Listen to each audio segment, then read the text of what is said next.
سلام دوستان، امیدوارم شاد و پر انرژی باشید و سال نو رو هم بهتون تبریک میگم. امیدوارم بهتره کنیم امسال. مثلا محو تو باشم، محو اون چشمای معصوم، کافیه بگی تو گوشم یه دوست دارم آروم، دیگه دردی نمیمونه، چرا قلبت نگرونه، خدا که عاشقمونه. خب امروز قراره وردپرس رو نصب کنیم و طراحی سایت رو از اونجا شروع کنیم. نکته اول اینه که برای نصب وردپرس باید وارد پنل کاربری یا حساب کاربری خودتون یا ناحیه کاربری خودتون در شرکت هاستینگتون بشید. الان هاست من نتافرازه. وارد حساب کاربری یا ناحیه کاربریم شدم. از الان من باید وردپرس رو از مرجع اصلی وردپرس یعنی وبسایت wordpress.org برم و دانلود کنم. میام داخل گوگل و سرچ میکنم wordpress.org. دقت کنید دوستان من حتما وردپرس رو از مرجع اصلی وردپرس یعنی wordpress.org دانلود کنید. یک سری وبسایت داخلی هم هستن که وردپرس فارسی بهتون میدن.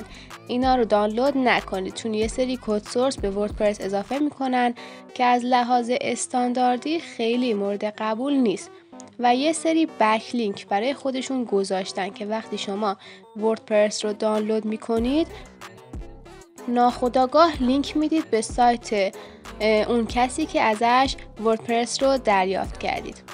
پس تشریف میارید داخل این وبسایت و روی گزینه Get WordPress که قسمت بالا سمت راست صفحه هست کلیک میکنید. روی Get WordPress میزنم و هدایت میشم به پایین صفحه. یه قسمت هست نوشته Download WordPress. روی این گزینه که بزنید خودش شروع میکنه به دانلود کردن.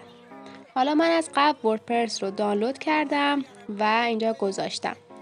من وارد میشم. این وردپرسی است که دانلود شده. دوستان عزیزم ممنون میشم چنلم رو سابسکرایب کنید و این ویدیو رو تا آخر ببینید. حالا این رو حذفش میکنم. وقتی وردپرس شما کامل دانلود شد اون رو میاید و اکسترکتش میکنید. زمانی که فایل رو از حالت فشرده خارج کردید این نکته رو اگه در نظر نگیرید وردپرس روی هاست شما نصب نمیشه.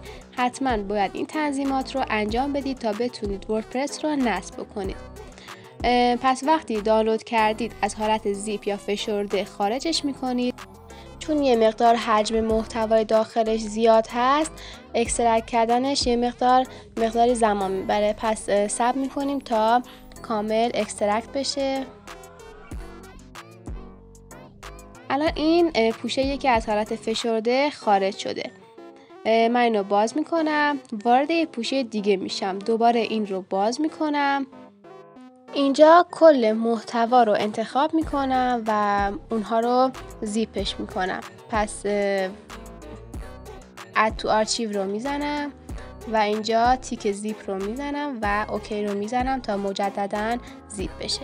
چرا این کارو کردم؟ چون هاست قادر نیست دوتا پوشه تو رو بخونه و به شما خطای فوربیدن یا 404 میده و نصب نمیشه. وقتی که وردپرس رو دانلود کردید تقریبا 23 الی 24 مگابایت حجم داره. بعضی موقع اینترنت مشکل داره و وقتی که دانلودش میکنید 10 مگابایته و کامل دانلود نمیشه.